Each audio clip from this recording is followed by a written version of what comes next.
It's funny how life goes, man. One day you're starting season 4, and all of a sudden it feels like we're already a quarter of the way through. I'm making too much out of it. But no, episode 5 already, and even though the last one wasn't like a favorite, I'm not still at this point really having a bad time at all. I'm really enjoying this season. Oh no, I'm having a wonderful time, and it's too early to say we're a quarter way through this. Please don't say that.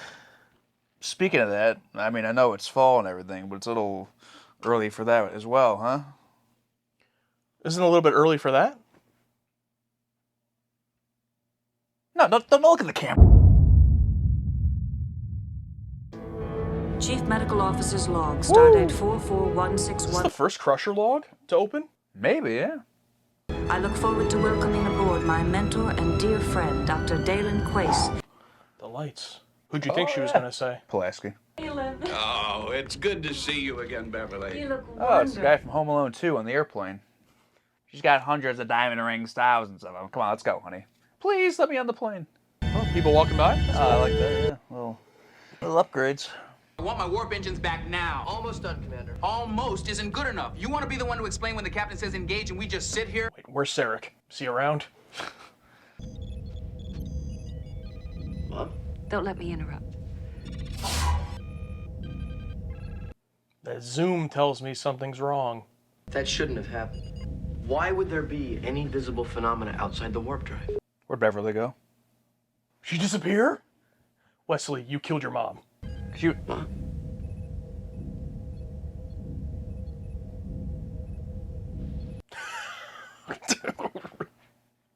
Aft thruster's eye. Impulse power to the helm. That looks nice. There's one of those in the motion picture, wasn't there? Oh, okay, she's fine. I'm not quite sure if she's fine or if that's her. Oh, I know she's fine. Come on, man. All right. Come on, man. Can't set him up like that. Computer, current location of Dr. Dalen Quace. There is no Dr. Dalen Quace aboard the Enterprise. Okay, mysterious enough. Beverly episode, seems like. Now, do you think she, whatever happened with Wesley, sent Beverly into, remember when Kirk was in that, super Dude, I was just thinking that. Yeah, where they become really fast. Yeah, so it's almost like a different universe. My reactions are much too fast for such a crude weapon. Come. Woo! An old friend of mine came on board, Dr. Dalen Quace. I requested quarters for him. He was assigned here. He died 10 years ago. I'm sorry, I thought it was standard procedure for you to be informed after Captain Picard approved passage. It is. Please proceed. Computer, where is Dr. Dalen Quace? There is no Dr. Dalen Quace aboard the Enterprise. I mean, that's what he would do, right? Makes sense. If he fell somewhere, if his communicator were damaged... I will order a search immediately. Thank you. Who? I was thinking at first she was completely alone on the ship. Even if Dr. Quace had been injured, why would his belongings be missing? What happens when you see Cliff Bowles, the director? Contact Starbase Command. We should leave nothing to chance. Aye, sir. One moment, Doctor. Ooh. Not you. I sent in a request weeks ago. Then it must have been intercepted before it reached me. And someone else sent approval? Why? Or approval was never sent. No, I'm thinking way beyond that, dude. I mean, You think remember the whole thing with what happened with Wesley? I don't think she's even on the same ship. I don't think this is anything. She's got to be different timeline, something. There is no doctor currently serving in Starfleet named Quace. In fact, I can find no service record whatsoever. Entire universe is the same, except that. Tasha Yar walks out. So he doesn't even exist in the universe now. Yeah, but there doesn't seem so far to be too much of a butterfly effect. And it appears, for reasons unknown, someone has taken great pains to erase all traces. Talk to the chief. Chief saw him, right? Dr. Quace. There you go! Was he part of the regular crew rotation? No, he's a friend of Dr. Crusher. He doesn't even remember either. You came in and you looked around for a few moments. I asked you if I could help you with anything. All you said was thank you. I said my pleasure or something. Bro is not a Chick-fil-A worker. I'll check the replicator activity logs. 18 hours is a long time to go without food. Or without someone seeing. I do like how they have the faith in Beverly that she's not lying or like, you know what I mean? It's like, how about we check you out, Beverly? That's what I was thinking with Picard at first, but yeah. All right, so what do you want me to do? Just go ahead and read those names. Oh, okay. All right. Today we have Granger Mader. Stop. You gotta give some kind of intro into it. Well, like what kind of intro? Like saying what I'm doing, or what do you want me to... Yeah, like what we've done so far. Just like, all right, our patrons, you know, we're thanking our patrons. Okay. Hello there. I'm Alex. I want to give a special shout out to our target demographic annual. Stop. Don't say, hey, it's Alex. It's coming from both of us. Say, hey, we at the target audience, you know? It's not just you. Okay. All right. Hey, guys. Stop. Don't clap, please. It messes with the microphone on the camera. Just don't clap. Don't make any loud noises. Don't make any loud noises. Oh. Okay, fine. No loud noises, no nothing. Hey there, it's the target audience, and we just want to give a special shout out to our annual target demographic patrons. Let's read them off here. Today, we have Granger Mader, Jim Grant, and Will. Thank you guys so much for being annual members of our target demographic Patreon. Does that work? Is that good for you? Dr. Crusher to Dr. Hill. Respond, please. Dr. Salar. Salar. Woo! Computer, current whereabouts of Drs. Hill and Salar. There is no Dr. Hill or Dr. Salar aboard the Enterprise. Doctor, you're the only one that exists. Don't you know that? Drs. Hill and Salar, and 4 other members of my medical staff have all vanished. Okay, so who is there? They've been on board for months, but my 2 duty nurses don't remember them. Their families don't even remember them. One of them since season 2. I'm in engineering, sir. There's something down here I think you better see. It may be connected to Dr. Quase's disappearance. On my way. What is going on? No one's seen him. The replicator in his quarters has not been used. Mr. Wolf, check hull and shield integrity for any sign of intruders. So he did have quarters? And run a manual sweep of any anomalous airborne or electromagnetic readings. I want some answers. Yeah, just that room he was staying in. His visiting room. It's like a hotel room, basically. Oh, okay, because she probably told them the room. Okay. I'm more intrigued how they don't know the other people that have been in the Enterprise for months. They don't even know them? And they're all doctors. I doubt that a warp bubble could alter computer records or erase memories. Keep at it, Ensign. Miss LaForge. It's our only working theory for now. You think this Quayle, what's his name, Quace? Do you think that his wife is actually still alive and he kidnapped these doctors and set up this whole ruse to try to save his wife? Dude, I'm still thinking, like, different plane of existence. Like, I'm not thinking... Because if the doctors, they don't know these doctors that have been there for months, you know, and they don't exist, their families don't know them. Like, this is not the same reality. There's no way. Yeah. I feel like at least one of them would know Salar. Right? Because yeah. The Vulcan. You're telling me I'm the sole medical officer on a ship with over 1,000 people on board. But the entire ship's complement is 230. What? Doctor, may I see you in my ready room? Now they're going to turn it. Now they're going to turn it on her. Oh, Riker giving her the stink eye. Now, she should ask, then why is the ship so damn big? It's the same size, right? I have no choice but to believe you. The safety of my entire crew is at stake, but I must be sure. But I haven't lost my mind. What is going on, bro? And she's going to start questioning herself. I just examined myself. And being the only doctor on board, I had to do it myself. You know who also would be helpful in the situation?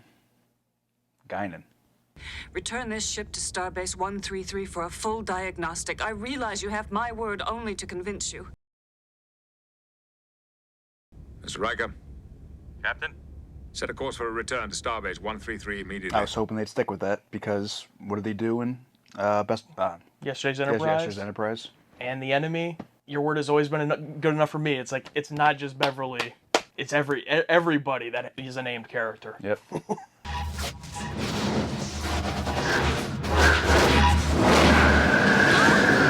Oh, okay. Whoa! All right, Cliff. Is this Close Encounters of the Third Kind inspiration? Poltergeist inspiration? What is this?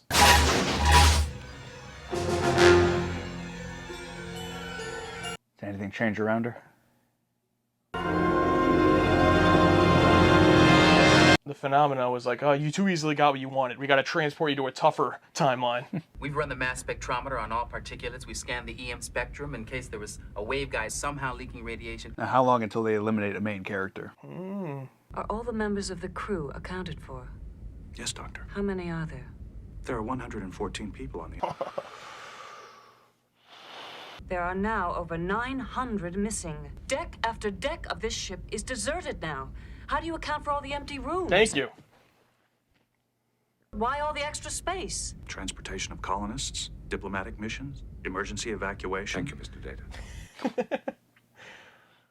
I'd like Lieutenant Worf to program onboard sensors to monitor all personnel. We can catch the moment. I'm sorry. Whom did you say? The big guy who never smiles. The Klingon? The Klingon. Oh, hey, Troy. There's never been a Klingon in Starfleet. There's never been a Klingon. They're all racist, also. I need you to tell me if I've gone completely mad. Come on, Troy, do your job. What do you think I am, a counselor? She changed her profession. If this turns out to be a mistake, then we'll be a little late arriving at Urania 4. That's all. It's not a mistake. I wish it were. Don't get mad at her. Where's Wesley? Who? I thought that first moment was going to be when she said Troy's name. I thought Picard was going to say, who? But they saved it for Worf. That was great. Wesley! Pizza. Mom? Ooh, okay. Wait a minute. What's happening? Oh, I thought it was going to be something weird. Like another actor or something. There is someone who may be able to help, but I can't reach him. He was an alien from Tau Alpha C. He said he was some kind of traveler.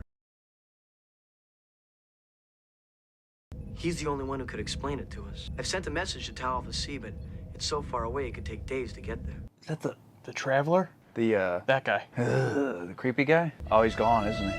Wesley! Just Picard?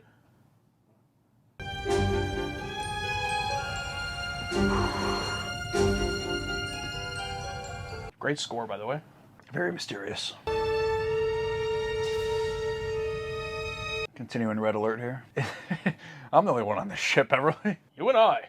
Will Riker, your first officer. He's very good at playing poker. Loves to cook. Yes, yes. Deanna Troy, your ship's counselor, half-betazoid, loves chocolate. The arrival of her mother makes you shudder. They all have been the living, breathing heart of this crew for over 3 years. They deserve more. They all do. They deserve so much more. Besides us two, there's only one more other on this ship. Pulaski walks out. You're wasting your time! Perhaps it would be best if you were to confine yourself to sickbay until we arrive. Okay, I want to hear his explanation of this, though. If it's just them two. Yeah, why is Picard the only one left? Running a giant starship by yourself? With just the Doctor. The two of us roaming about the galaxy in the flagship of the Federation. No crew at all. Yeah, who cleans? I don't suppose you remember an alien from Tau Alpha C who was on board once. He called himself a traveler. Crazy. He threatened my son. All right. It's the first shot I could ever tell the separation of the shirt and pants because of the low angle. I've never been able to actually see it before. Oh, okay. For quite some time, I've been meaning to say something to you. Jean-Luc, you and Gone. Oh. Dude, is this going to happen across the whole series? Once a season? They get cut off like that? I won't forget. I won't forget any of you. Remember, the episode was called Remember Me. Look at that shot.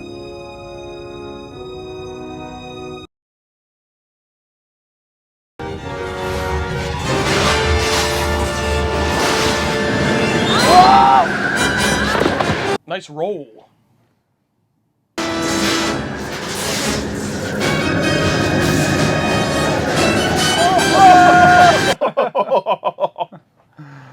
Mr. Cinematic, Cliff Bowl. Wesley, have you got it? What's happening? The link isn't holding, Commander. Oh, Cliff, stop! I've lost. Damn, I'm sorry, Wesley. It's over. There's no way we'll get her back now. It's not over, Wesley. Wait, Beverly's the one that disappeared? Oh, fuck! Oh! He's alive! Dude, that original shot when it cut and it showed when Beverly was gone. Beverly's the one that disappeared. Yes, this whole time. Yeah. Oh! She was lost in some type of thing. A mysterious visitor from our past has reappeared. Is she alive? No, this is the normal Enterprise, and she's gone, and he's back. She is alive. What the hell does that mean? Updated his look. There is a power within each of us that most people haven't begun to realize. Wesley. People never change.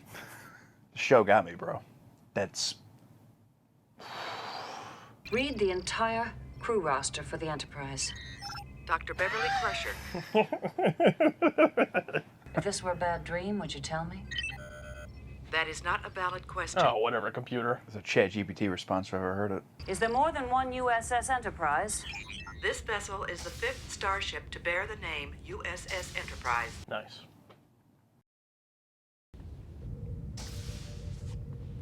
Is this a Cliff Bowl shot? I want to say he's done this shot before. Yeah.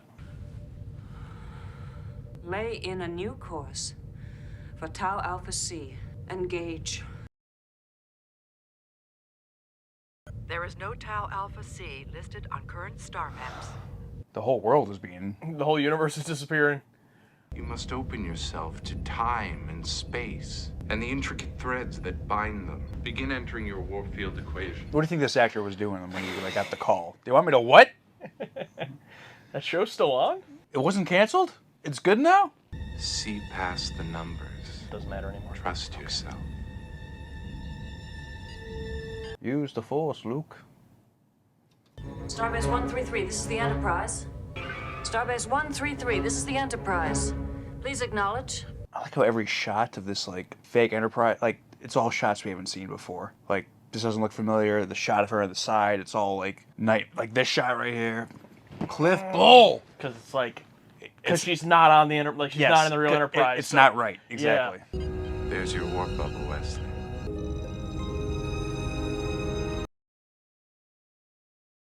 What? What's wrong? It is collapsing. Can I also just say that, like, this is a perfect example of stakes that, like, actually matter. Like, do I think she's going to be dead and gone forever? No. But it's like, it doesn't matter. The way they've set it up, the stakes still matter. And I still feel the tension. Yes. Of course. That would mean that I'm the one trapped in the bubble. And even though that we know what's happening, it still feels satisfying watching her figure it out, because the risk of her dying is still there. And because we don't know what is, like, we know what has happened. We don't know what is happening. Like, we don't know, like, the rules, you know? It's like, she's in a warp bubble. It's like, what is it? It just seems like everything's just collapsing in on itself. How long can life support be maintained? 4 minutes, 17 seconds. That looks like a lot quicker than 4 minutes. Yeah, that's pretty fast. We're gonna lose it in about 4 minutes. It is time, Wesley.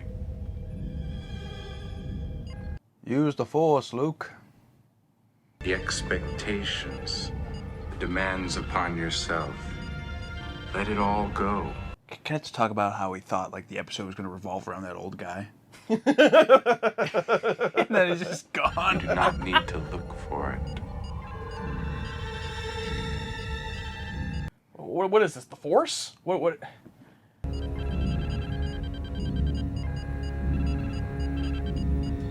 Look at Picard, like, what are you doing? Oh, please tell me he replaces and Beverly takes his place. That would be a neat transition. Failure in turboshaft 4. Unable to proceed to main engineering. Just take me anywhere on deck 36.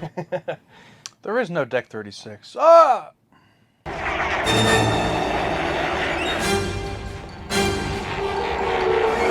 Oh, shit. We're losing the bubble! So every time Beverly was trying to avoid that thing, that was them trying to pull her back in, you think? I think so. Oh! Nice. Yeah! Jean-Luc. Oh. How many people are there on board? 1,014, including your guest, Dr. Quace. Is there something wrong with that count, Doctor? No. That's the exact number there should be.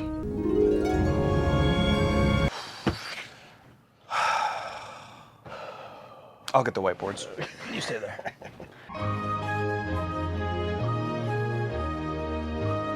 It's time for us to tier list this episode. Before we discuss it, check out the discussion afterwards to get more of our thoughts. But Alex, let's reveal what we tier listed Remember Me on 3, 2, 1. Triple S! But then the new one. But I have a giant S, so I think it's the same thing. Alex, can I just say something real quick? Yeah, go ahead. I was just thinking about it and doing some math, and it's been a little over 2 years and a little over 160 reactions to Star Trek since I've said this, and honestly, I don't think I was ever going to say it again after a first watch, but this is my favorite episode of Star Trek. Dr. Crusher watches all her friends and family vanish. They're all gone? An unexplained force leads to an invisible massacre. There are now over 900 missing. Confusion turns to desperation. I need you to tell me if I've gone completely mad. Is it a deadly mind game or a real-life nightmare? On Star Trek: The Next Generation.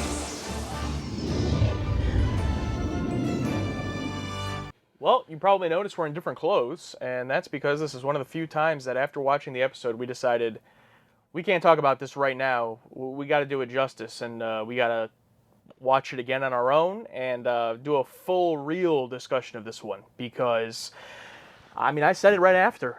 I said it was my new favorite episode of Star Trek, and a few days later, after a second rewatch, do I still feel that way? Yes, I do. That doesn't mean I love any of the previous favorites less or anything, but I just, if you were to ask me, it's like this is my answer now. Like if you were to ask me, what episode of Star Trek: The Next Generation would you show someone? I'd say this one, or even Star Trek overall. I mean, that part's a little bit tougher because I'm such a release order, just watch the first one. But but I think this one, this is like exactly what I wanted Star Trek to be. I mean, it's its own thing. It's Star Trek. There's cool, weird space future stuff. Wormhole or warp bubble, but huge vibes of Twilight Zone and the mystery aspect, the creepiness, the score, and a touch of beyond belief. Oh, that person doesn't exist, I mean, everything that I love, and then they make the star of the episode one of my favorite characters, and, I said before a few episodes ago in Brothers that Data was my favorite character. I'll stick by that, but Gates McFadden is probably my favorite actress, and, making her the one who doesn't get that many episodes, and the one she has, it's still led by a guest male character. This being her episode, like, I just loved it, man. I loved it. Yeah, no, I agree with all that. This was, this is the bar. This is my bar. You know what I mean? I think every season has a bar for the rest of the season, and, like, this is the bar for this one. I'm not saying bar like this is, like, the bare minimum. I'm like, this is the... Beat this. This is the peak. This is like, let's fucking go, man. This is Star Trek, and you're right. This is total. What really hooked us to Star Trek with the Man Trap was Twilight Zone vibes. We love the Twilight Zone, and this was total Twilight Zone vibes. Just slowly leading us along, not holding our hands, just giving us little. On a second watch, little tips and clues are much more obvious now, knowing what's happening. But even when we were watching it, we're still like, oh, that was weird. But then the episode keeps going, and it doesn't let you linger on it too long. Yeah, man, I mean, we'll go scene by scene. But just overall, I just want to give it it's important that this episode knows I'm giving it its flowers, because I know it's... But no, this episode was fantastic. Amazing. Second half, once we know like what's going on, I have thoughts about it, but just overall as a Star Trek episode, just wonderful. And this is also the first episode where, with the new thing, the whiteboard, that we agreed. I mean, I put a giant S, you put 3 S's. Yeah. It's the same thing. Well, I'm sure we might not ever put the exact same thing because of our little, whatever twist we put on it. But, yeah, which is ironic because I think it was the first time you just put a letter, I think, and I put. Yeah, because I always put like a ... question mark or a plus or a minus, and I just put an S, and you put an S. SSS. That's fitting, yeah. But yeah, I mean, let's address up top the whole mystery aspect, and because we watched it twice, so this is one of the few times we can talk about that. That was my one worry after watching this, is will I feel as strong on a second watch? And I'm happy to say I did, because it wasn't a mystery that oh, I know what's happening, so this is no longer interesting. Because even once they give it away in the episode, that Beverly's the one that disappeared and they have to bring her back, the rest of the episode is still interesting. So going back on a second watch, knowing what's going to happen, for me, it was still just as great to see it from the other side of the knowledge, I guess you could say. Yeah, for sure. It's just like the hints are a little bit more obvious. It goes quick, where like the camera like does a purposeful like pan to where she was, but it doesn't like stop and hold. It just like does this, and then it goes back. And then I would have also liked if Wesley didn't say mom, if he just did like a fucking simple. Sure. And Yeah. then because he was busy, right? So he's like, yeah, 1 second, and then a quick. Okay, instead of like, mom, and it's like for a second like, did she disappear? But it was quickly fixed by like her walking down. Yeah, it cuts right to her walking, because it wasn't so obvious. It's like, oh, she just left. But what I find ironic about that is watching the episode the first time, I was the one who, the whole time, like I was convinced, like I was like, oh yeah, okay, she's somewhere else. Like I kept saying that, like, I don't know if this is another timeline, I don't know what's going on here, she's not on the Enterprise. And when it revealed the whole thing, and then we're like, with her holding on and then Wesley coming in, we'll talk about that a little bit later, when it did the reveal, you kind of like freaked out and were like, oh, she's the one that disappeared. And I was like, yeah, that's what I've been trying to figure out, the other side of it. And so it was cool how we had like different journeys to get there. And I think that's what's so great is that like that first shot I think was perfect because it was like it set up like, oh, Beverly disappeared. I wonder what that means. But then it cuts right to, oh, she's just walking down the hallway. So I guess she didn't. Like it like threw it up in the air at you where it was like obvious but in both ways. Where I was like, I still felt she was on, somewhere else, but that wasn't confirmed. Like, I was like, she has to be in another timeline or something. What I really love, though, about that is that, okay, she walks in, the hook of the episode is she walks into her quarters, asks where the doctor is, Dr. Quace, or Dr. Quace's quarters, asks where he is, and it's like, he's not on the ship. And she's like, huh? And then it goes to the intro. I'm so glad, like, coming back from the intro or whatever right after, it didn't immediately like show Wesley, we gotta get her back. Like, it didn't immediately give you the two sides of the story. Oh god, that'd be so horrible if yeah. it did. The best part is just not knowing, letting the audience stir like what is going on. Because as soon as you tell us, it's like stakes or mystery or interest, it's just gone. It's like, okay. Well, I mean, I don't agree with that because when they did give it away eventually, I was still interested. That was my little gripe. It was like I was interested, but just like hearing Beverly talk to the computer, trying to figure it out. Yeah. It's like. Yeah, we'll talk about that scene, for sure. But the way that they didn't do that, by withholding the Enterprise side of things, the real Enterprise side of things, and letting us stay with Beverly until that reveal later on, I thought was great. Now, I actually do agree with you that it could have been pushed later. I think that's more, we can get into that later. But, like, the way that they did it, there's so many things about this episode that, like, if one thing was changed, it really could have, I don't want to say fall apart because there's still so much good stuff, but I just felt like it was all really, really well done. And even the little things that I would change, there's stuff in every episode I would change. I mean, as we always say, like, my previous favorite before this was This Side of Paradise. The whole thing with Kirk getting hit by the spores twice and not getting affected. Like, there are things that I would change about that.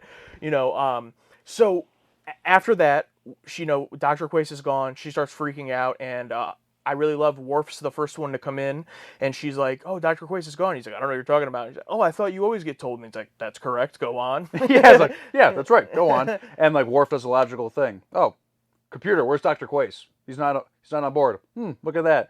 And even that, like, it even makes sense. Because the old guy comes aboard, it's like, oh, I always pack light. Small suitcase. Planting us. Like, oh, he's not going to have much stuff. Like, adding on to that whole, oh, he might be here. He just doesn't pack much. But like the idea that everyone's disappearing isn't even in our thoughts yet because like they like previously warned us like, oh, he packs light. And also just I love the misdirect because like guest character comes aboard, well, there's the story for the whole episode, you know what I mean? It's all gonna be about this guy. Like that's his only scene, he's gone. It's wonderful. It's like the balls for the misdirect. Hey, probably old veteran TV actor who was in Home Alone 2, who's also only in one scene. Maybe he's the one scene guy. It's like, hey, we're gonna bring you on to do one scene.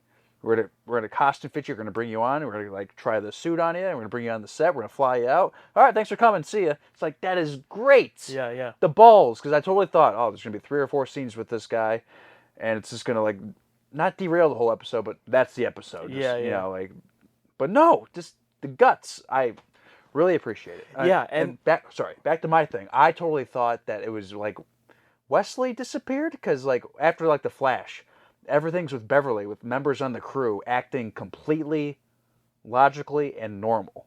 At this point, it's still just this one guy disappeared. Mhm. Then he takes her. She goes into Picard's ready room, and she's like, "Oh, I thought you always told Worf," and he's like, "I wasn't briefed about this either." And she's like, "What? Someone else intercepted it?" And one thing I really loved is in this whole first part, no one questions her or immediately thinks she's crazy right away. Like everyone, their mindset is more so like, okay, well, I believe Beverly, so what could be happening? Like, and Riker does the same thing for a while, where he's like, okay, I'll check the replicator logs, and like, I'll check this. They fully believe her, which they should. They would believe anyone, like, here on this crew.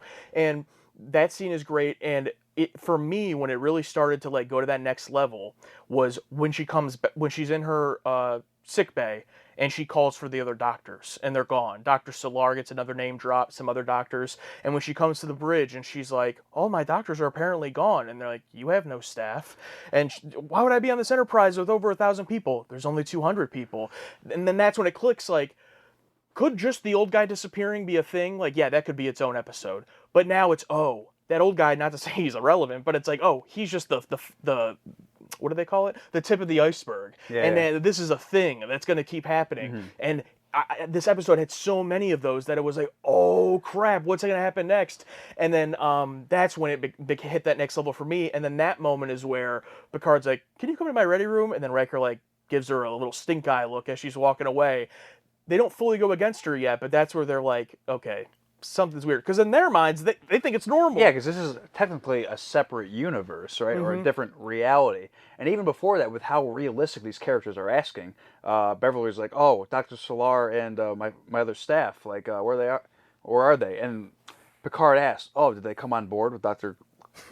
Quace?" Yeah. It's like, no, like Yeah. they're always here. And he's like, what? It's like such like realistic questioning and realistic act. Like everyone's acting exactly. That's what makes it so convincing. It's not like Picard like going to 10 forward just like that. Yeah. Everyone's acting exactly as they would.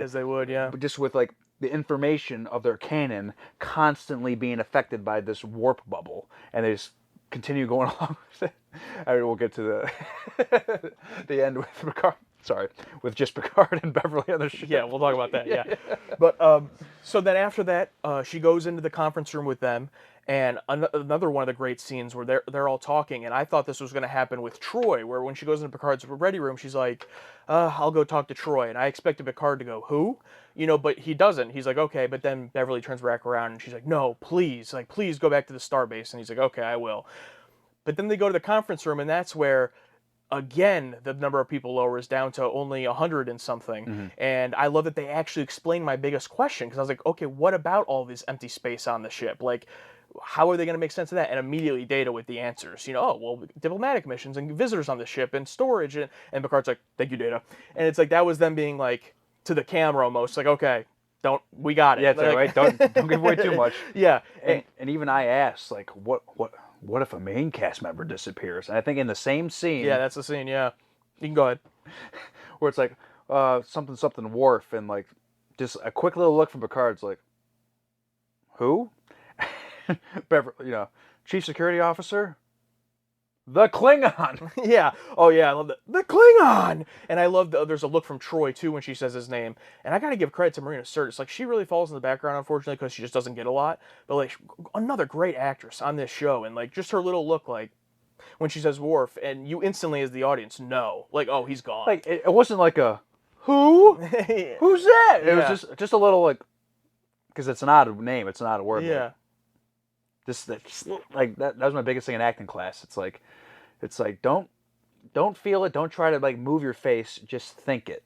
Just think as this character that you've never heard before. And it's tough because you're acting as a character who like knows this person, but you have to like act as if you don't and not be who. But it's like just think like you've never heard that name before. Just think it, and your face will do the rest. Yeah.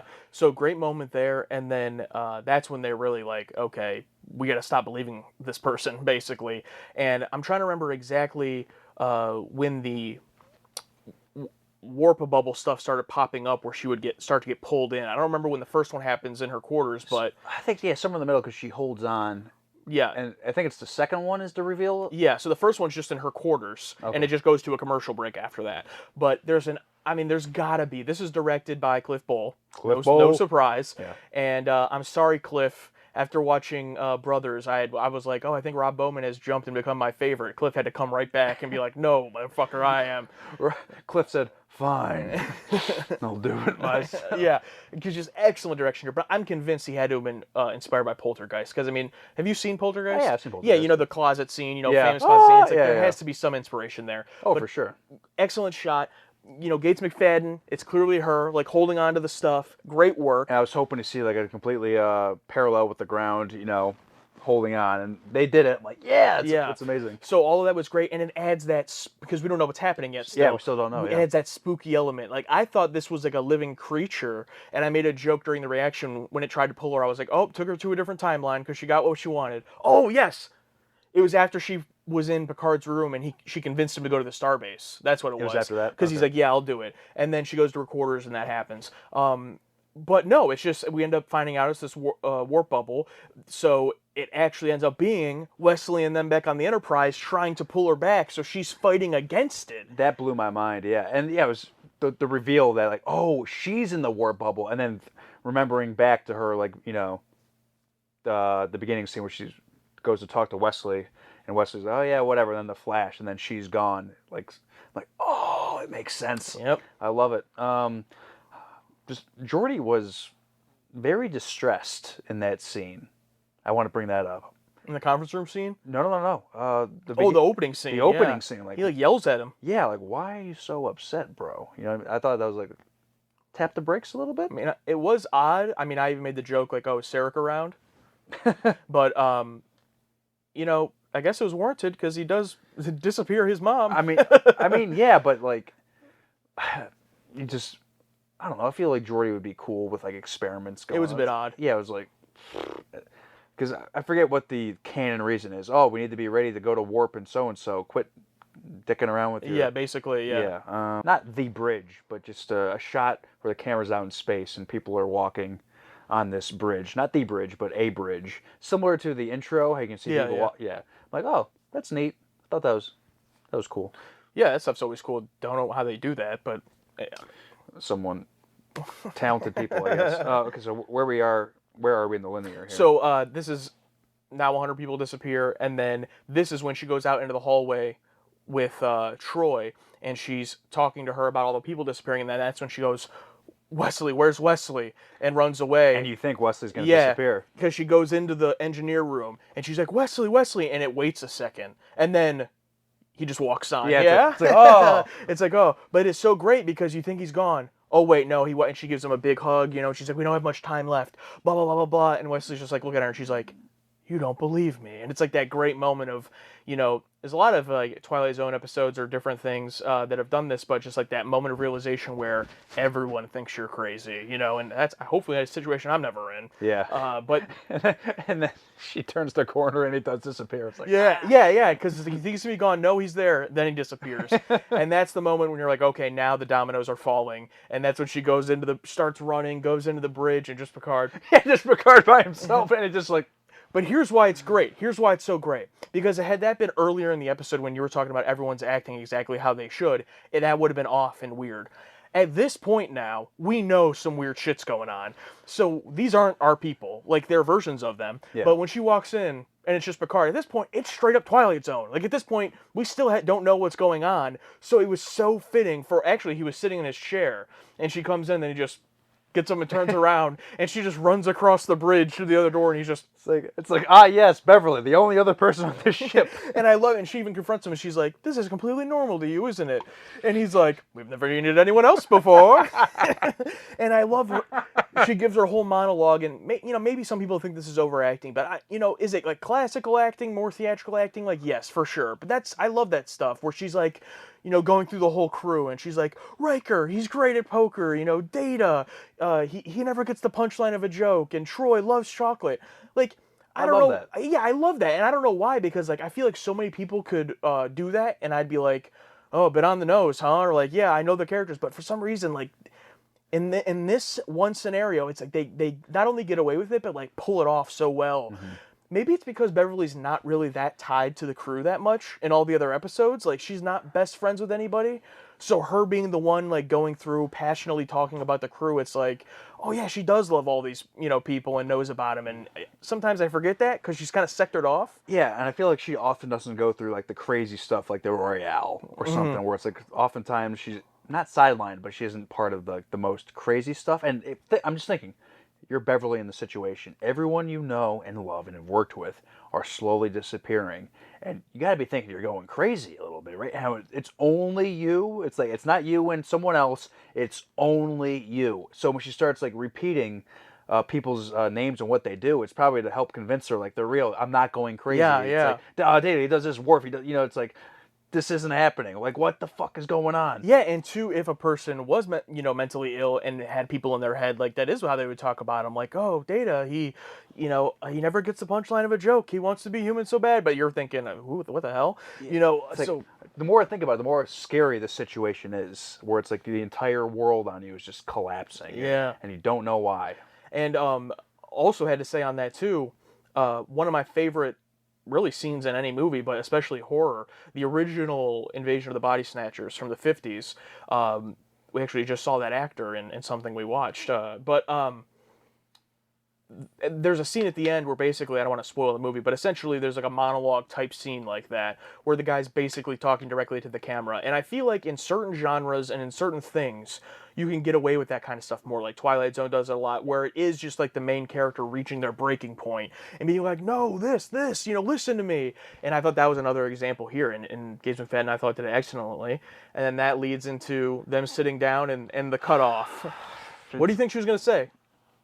That she had feelings for him or something. And it's like, I just love how they're just like slowly stringing us along, where like it might never happen. I don't know, but it's just like, what was it like? Oh, John Luke, I thought you should know. I mean, he's gone. It's like, she goes, something about how much time they have left, and she goes, you and I, and then she looks over and he's gone. yeah. And the best part is, it wouldn't even be the real him either. Like, real Picard wouldn't know. Just like, she was doing it just to get it off her chest. Yeah, and similar to Beverly and fake alien Picard, where like the guy posing as Picard while Picard was in the room with the three other people. It's like, real Picard doesn't know about that either. Remember that? Yeah. But yeah, I wonder if she ever told him. Probably not. Probably not. Yeah. And this is where it's like, okay, we know what's going on, and just Beverly just asking the computer questions over and over again. Well, we get the reveal first. Okay, reveal before that. So okay. Picard disappears. Yeah. And then the wormhole opens. The second one opens. Yeah, the warp bubble opens while she's on the bridge, and she's like holding onto the chair. Yeah. And then this is might be the single most favorite shot in all of Star Trek thus far. The warp bubble, she's holding on, and then you see just the warp bubble, and then Wesley steps in, his silhouette.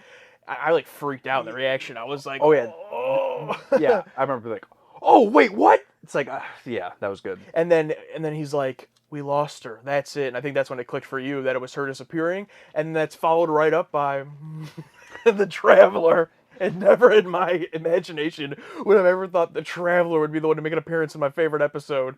Yeah, I think like Wesley's like, oh, there's a similar being who dealt with the blah blah blah. Yeah, they bring him up earlier. Yeah, it's like he was like I'm like, that sounds familiar. And the fact it was that guy, I rewatched our reaction to the first episode. The guy looks exactly the same. Like, they did a good job with the makeup. Like, everything looks exactly the same. Like, holy shit. Like, what? Like, I guess if there's any character that can help, it's that guy. But I never thought we'd seen him again. I was a little bit confused because he does basically die in that episode. Like, they basically imply that he's dead. He, like, transcends, right? To, like, another plane of existence. But I guess he can just come back. I mean, whatever. But I just found it hilarious that it was him just... And he comes back and he goes, there's a chance, Wesley, or whatever he says. It's like... Oh, it's just like... Oh, it's so funny. It's so good. Yeah, and then, like, the whole, like... This is where it's like, okay. So now this is where we get to what you were talking about. Yeah, this is where it's like... We know what's going on We know what's going on. The combination of, like, Beverly just trying to figure out on her own, asking questions to the computer, it's like, we know at this point, where it's like, like, how big is the universe? Oh, 705 meters. It's like... because now we know it's the warp bubble collapsing. Yeah. It's like I guess it's good to know that Beverly as a character can figure it out On her own, by yeah. asking questions. But and then also on the other side, just like use the Force, Luke, with like the Traveler and Will just. Yeah, here's what I'll say about that, because we're going to talk about how we would have done it. But what I'll say in defense of why it doesn't hurt the episode for me is exactly what you just said.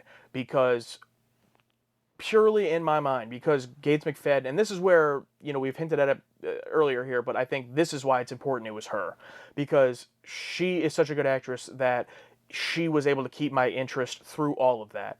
Because did they do it too early? A tad. And there was a bit of repetitiveness there. But, like, do you think ever again in this show we're going to get a scene of just Gates McFadden by herself on the bridge? Like, no, we're not. So it's like, I'll relish it this one time. You know what I mean? Okay. Where we've gotten it with Worf. We've gotten it with Data. We've gotten it with these other characters. Not really Troy, but like doing their own thing. Alone in a scene or alone with someone else. So it's like to have that here with her. It's like we're in season 4. Like it was overdue. She was gone for a season. So that is really my only defense of it. But yeah, we're going to talk about it in the rewriting segment because I agree with you mostly. Beyond that, though, just to kind of wrap up this first part. I mean, obviously, I definitely don't have any other negatives with it. I mean, is there anything else that bothered you besides just kind of the repetitive nature of all that? No, yeah, just once the shoe drops and just watching our character figure it out when we already know. It's too much runtime. Yeah, just... and then she figures it out, and then... They kind of work together to do the warp bubble to bring her back, and she... And then she dives in. Yeah, she dives in and like hugs Wesley, and that's great.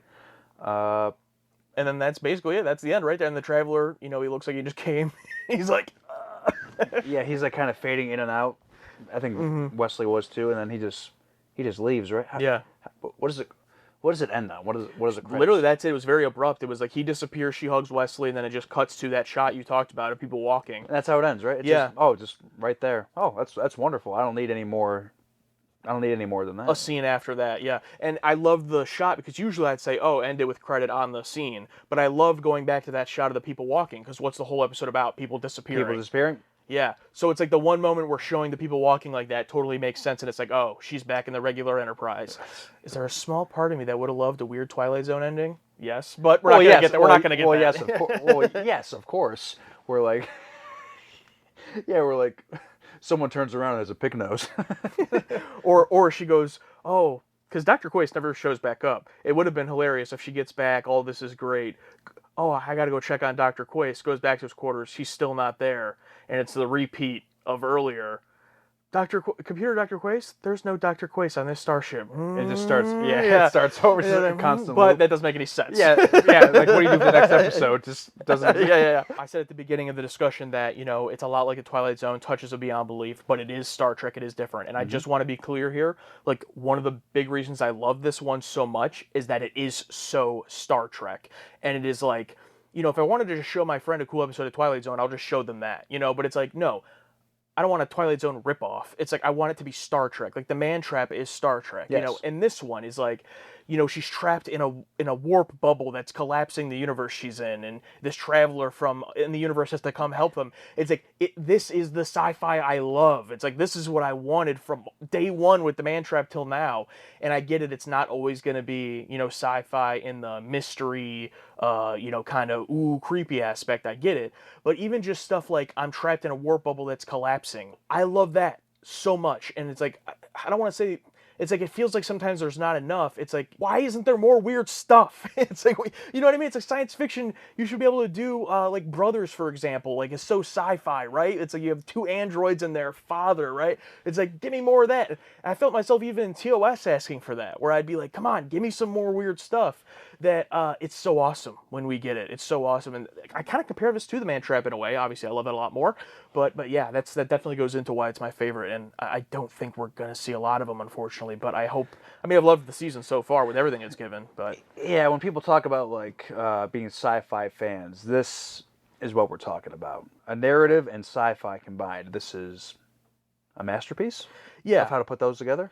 And sorry, but when we've talked about it in the past, I feel like we maybe hit a little bit too much on like, using the sci-fi to mask a normal story, like with a matter of perspective in the holodeck. And, like, that's true, too. Yeah. But, like, it doesn't always have to be that. Like, it doesn't always have to be just use it to mask a regular story. Like, give me some weird out there shit that I can't get anywhere else. You know, like, that's why I'm here. That's why I'm not watching The Twilight Zone or any other show placed on Earth. It's like, give me the weird stuff that, yeah, maybe I'm not smart enough to understand the real science, but, like, I don't really feel like I need to be smart to understand the real science, to, like, understand the concept of a collapsing warp bubble. It's just... Yeah, use the sci-fi to create a new one.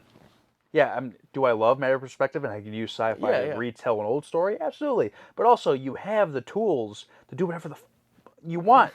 Yeah. You know what I mean? And this is an example of doing that. And oh, we're getting heated, brother. But also, I just got to bring up the camera work on this one, because my own headcanon is that once things start going and collapsing, camera angles I've never seen before are used. Like, there's that great shots of just following the wood paneling, like following Wesley's. So many great creative shots. That's what I love about this filmmaking in general. Like, everyone's given the same tools for the most part, and it's like similar, not similar, but just a guy and a camera. You know what I mean? And just like how interesting you can create something given the same tools of just following the wood paneling, just all these weird, shots. Like, it's so cool because everyone's given the same canvas, and like what you can create in atmospheres and feelings you can create just by, hey, have the camera do this is so neat to me. And the lighting, of course. Yeah, and I got really passionate just then, and it's not only because I love the episode, because I do, but because watching so many episodes of something, it doesn't matter what it is. Watching so many episodes of something, it's going to be hard for it to surprise you or impress you every single time. You go to the same restaurant every Thursday. There's going to be Thursdays where you're just like, yeah, it's all right. And it's like, that's not Star Trek's fault. That's anything.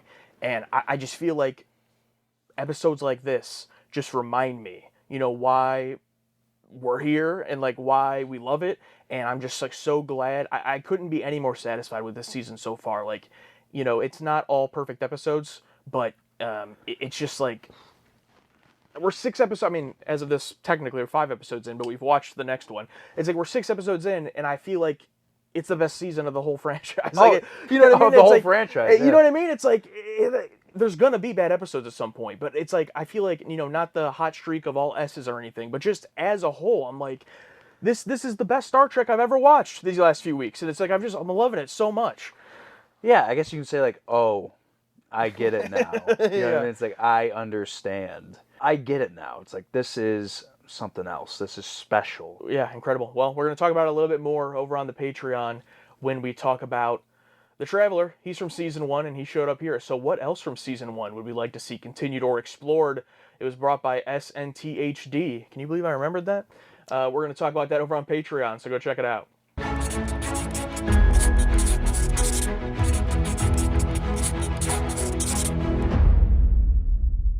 Yeah, literally take the reveal and push it 10 minutes. Like, but they have to find a way to make it interesting. That's the thing. What do you do to make it? Because once like people start dropping off the face of the earth, like, what do? You just have more scenes like with individual, like another scene like similar to the Picard one where she's talking to Riker or something about people. Like, that's the thing. That's like the balance. It's like, what do you fill that time with to keep the interest of what's going on? Yeah, and that's where the run time is a bit tough because, if this was a 30-minute Twilight Zone episode, it could have hit it out of the park. Yeah.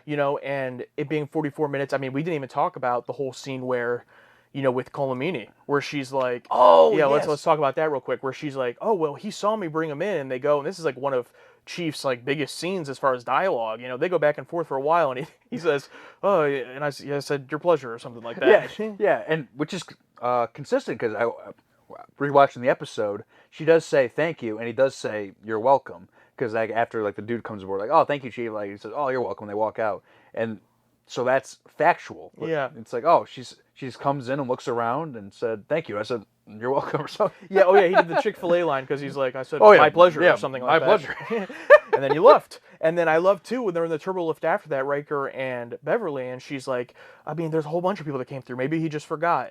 And then Riker's like, or maybe, you should check on him. And even going to that lengths of, like, Riker, before thinking that Beverly's going crazy, literally someone might have tampered with Chief. Like, that's how far they would have went, Oh, yeah. Yeah, where Beverly even checks up on Chief. Like, I did nothing wrong. Yeah, and he's, like, defensive. He's like, my eyes are fine. Yeah, and back to, like, the whole realistic questioning and realistic actions of the characters. Chief was like, oh, was he part of the routine transfers from the morning? Instead of, like, I never beamed anyone aboard. Yeah. Just like one of those, is he part of the routine transfers that I do every morning? Yeah. It's similar to the other one I brought up, where it's like, where Picard's like, did Dr. What was the... Solar? Did Dr. Solar come with Dr. Quays? No! Yeah. What they would have had to do in order to push that reveal is they would have had to do more of those Chief O'Brien scenes, but find a way to not make it repetitive. That's the tough part. That's the tough part. And how do they do that? I'm not sure, but that's where you want to put the space, is the people disappearing. Because we go from Dr. Quays, because we never, unless I'm wrong, I don't think we ever see her doctors. So, like, her figuring out her doctors are also gone, like, could have happened already. Like, it's not like a new thing. The first thing is Worf. So it's like, it goes from Dr. Quays, her doctors, now there's 200 people, Worf, 100 people, Wesley, her and Picard. Like, if we had pushed it out to where before the reveal of just 200 people, we had a little bit more people disappearing, but it's just hard not to get repetitive. It would have been difficult, I fully admit, but I think reveling in the mystery would have been a little bit better than a whole 10 minutes of her on the bridge figuring, and I've completely changed my stance on, the patrons totally changed my opinion. I used to hate people talking to themselves, and I made a comment in the Starbuck BSG episode where I'm like, I hate when they do this in TV, like, oh, they're talking to themselves because they're by themselves and the camera's there. And, like, people point out, like, no, like, when you're by yourself, you talk to yourself a lot. And I, like, started thinking about it, and I realized, like, fuck, I do talk to myself a lot. I do that all the time. Yeah, when I'm alone. Like, I always talk to myself. I'm like, so I've completely reversed on that. But yeah, while I still liked it, my point is that's where they should have put the extra time, is in the mystery itself. It would have been hard, though. Yeah. I think the issue is that it's a simple issue. It's just people disappearing and the thing collapsing. Mm-hmm. So there's not many layers, unless there's some other layer you can add to it. But that's the simple thing. It's people disappearing. How do you stretch that out and make it interesting? I don't know. Maybe you have more of Geordi and Wesley talking about something, making sure everything's up to date. But is it like prime Wesley and Geordi, or do you do more with fake Wesley and Geordi? That's the thing. Some more there. Well, it'd be hard to do something with the real ones without revealing it. Yeah, so it'd have to be the fake ones. There could be something cool where we never see a disappearance affect her in the moment, like when she turns the corner and then Wesley's gone. But what if it was a scenario where, I don't know how they would get into it, but maybe something where in the engineering and something with Wesley's experiment, oh, it's because your experiment, Geordi's like, oh, well, come look at this, let's try to do this. And then, like, in the moment of trying to do something, Geordi disappears, and that makes Beverly like, oh, she's gonna fall, or like maybe like she was supposed to grab Geordi's hand and it's not there, like something to where like it affects her. A little action set piece, or a stake set piece where it's like they're climbing up something. It's like, oh, give me your hand, and Beverly goes to reach and nothing's there, and she falls and like, oh, hanging up.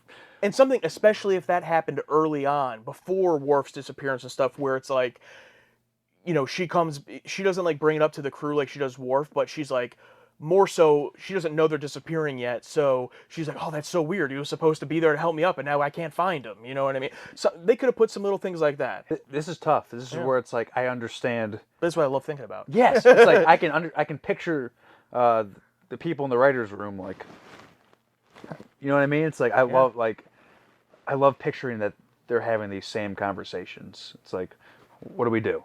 Mm-hmm. It's like, okay. It's like, oh, are we revealing this too early? Blah, blah, blah. It's like, well, how do we reveal it later? How do we keep it interesting? I love that people had this conversation, probably. Yeah. And speaking of the writers, the writer was Lee Sheldon, first and only Star Trek writing credit, and they're also a producer. I mean, we saw their producer credit on the episode after this, but I was bummed, of course, at first. I'm like, oh, they don't write anymore. Like, this was awesome. But then it's like, it makes it a little bit special to me. It's like, this is the only one they wrote. Cliff Bole, of course, directs a bunch, but go out on a high note. Yeah, you know what I mean, like, I don't want to see your low sides. Yeah, it's like, why did they write this one episode? It's like, did they just have this idea? I did see that. I guess this was originally, like, it started out as a subplot in the family episode, but then they're like, no, there's not enough room, and then they just like expanded it into its own episode. Great choice. Maybe that was the sci-fi. Remember in Family when they were like, they tried to put sci-fi into it, but they couldn't make it work, and Ronald Moore was like, no, we're just doing the family stuff. So maybe this was it, and then they were like, okay, we're making this its own thing. Yeah, that makes sense, because the sci-fi plot of this is enough for an episode, but almost like not enough, if that makes any sense. Like, to the point where like it's revealed, and it's like, okay. And then we're just watching Beverly talk to the computer for X amount of minutes. Yeah. To the point where, but it's also to the point where if we're going to put it into an episode like Family, that's not enough time. It's that tough ground where it's like not enough for an entire episode. Well, it is enough, obviously. We both put this in S tier, but definitely too much to put into as a side plot to an episode like Family.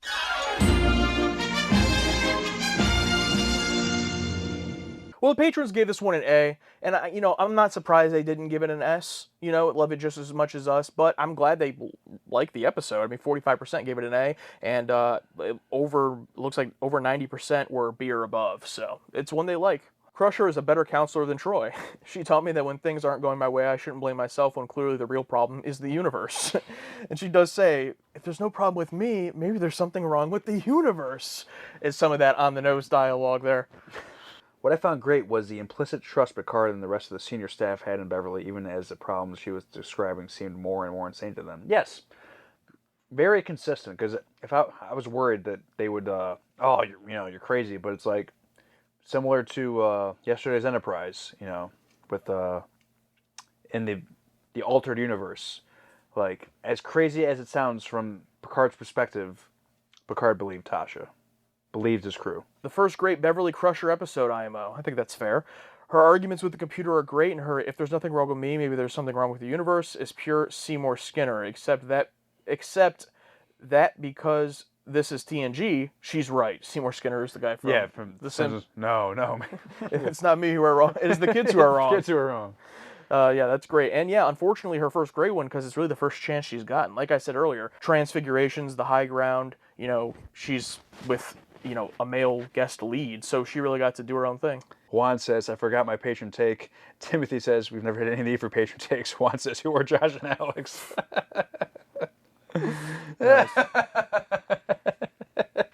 That's wonderful.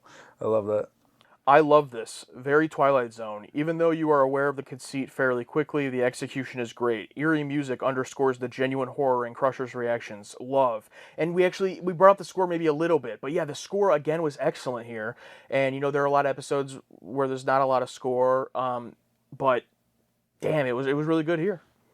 Fun fact about the German dub of this episode: the line "Computer, what is the mist I'm seeing?" was mistranslated.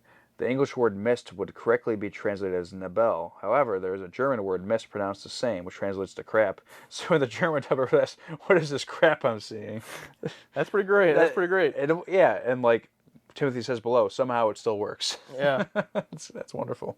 Probably my favorite Beverly-centric episode. I love the Twilight Zone-esque mystery, though I've heard some people catch what's going on right away, and I can see how that can make it less enjoyable. I did catch to an extent, but it didn't make it less enjoyable for me.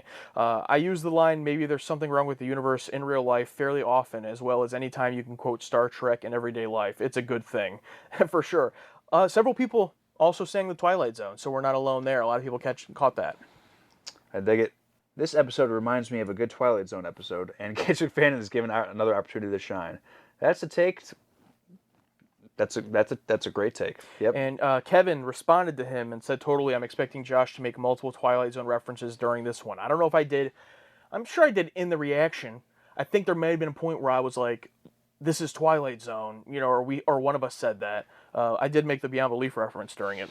I mean, Beyond Belief, because Dr. Quaice. Dr. Quaice was, we thought they would say, Dr. Quaice has been dead for so-and-so years. Yeah, but I'm pretty sure there's even also been ones of, they never existed. Yeah. Good mystery, unique premise, and a great episode for Gates to shine.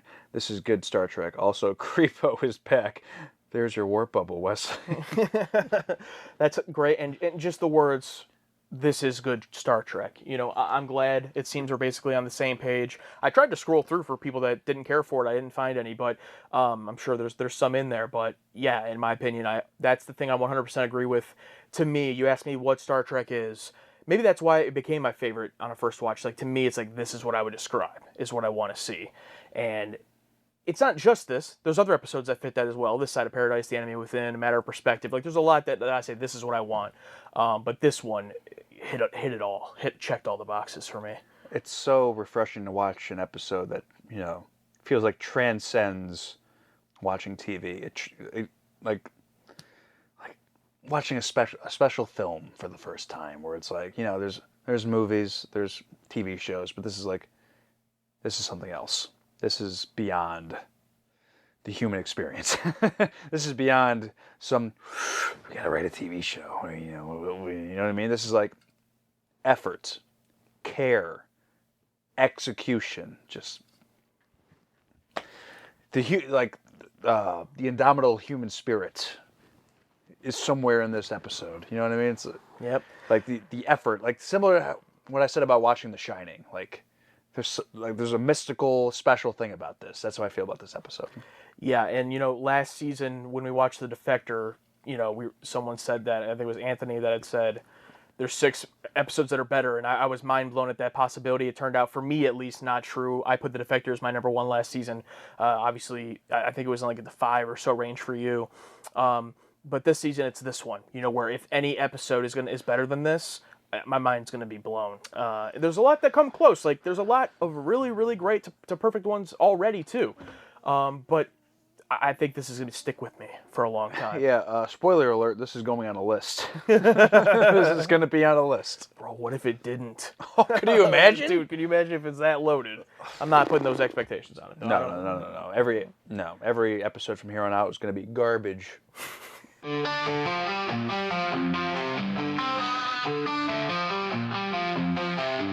Another TNG episode, now in the books. Did TA hate it, or did they get hooked? Will they ever get it? We may never know. TNG season 4, let's go! Warp speed, engage, warp speed, engage, warp speed, engage, warp speed, let's go! Talking over dialogue, laughing at odd times. You may get bothered, but TA feels sublime. They tear into your favorites, they love ones you hate. Yet you can't get enough of the reactions they make. They pop for big moments and make clever jabs. One half of the scene they will always yap. They've been at this for years with many more to come. Join this journey, set your phaser to stun. Warp speed, engage, warp speed, engage, warp speed, engage, warp speed, let's go, let's go.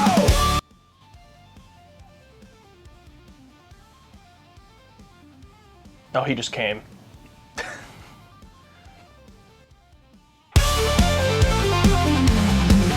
Warp speed, engage, warp speed, engage, warp speed, engage, warp speed, let's go! Hello there, I'm Alex, and I want to give a special and Will. Thank you guys. Target demographic annual patrons. Fucking now I do that again. Fuck. Okay. Thank you guys so much for being a target.